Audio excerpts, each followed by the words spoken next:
এক বনে একটি বাবু কাঠবিড়ালি নীল আর একটি বাচ্চা প্যাঁচা অলি থাকত। তারা দুজনে খুব ভালো বন্ধু ছিল।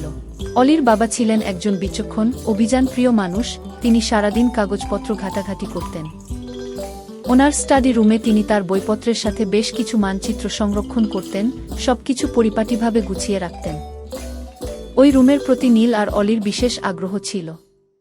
একদিন সুযোগ বুঝে তারা দুজন সেই রুমে ঢুকে পড়ল, কৌতূহল নিয়ে সবকিছু দেখতে লাগল। নীল টেবিলের উপর একটি কালির দোয়াত আর কলম দেখে সেটি ধরে দেখতে চাইল। বেখেয়ালে কালির দোয়াতটি কাত হয়ে পড়ে গেল। অনেকগুলো কালি টেবিলে রাখা একটি মানচিত্রের উপর পড়ে গেল। অলি বলল যে তার বাবা ভীষণ রাগ করবেন। দুজনেই খুব ভয় পেয়ে গেল। এরই মধ্যে কখন যেন অলির বাবা ওই রুমে চলে এসেছেন। তিনি সবটা লক্ষ্য করলেন। নীল ভয়ে ভয়ে সবকিছু খুলে বলল, সবটাই তার ভুলে হয়েছে বলে ক্ষমা চাইল, সব দোষ নিজের ঘাড়ে নিয়ে নিল।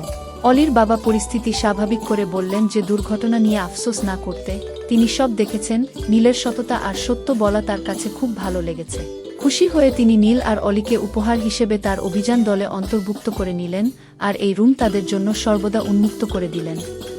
এখন থেকে এটিই তাদের হেডকোয়ার্টার। এখানেই খুশি মনে নীল ও অলি নানা খেলা আর ছোট ছোট অভিযান শুরুর প্ল্যান করে।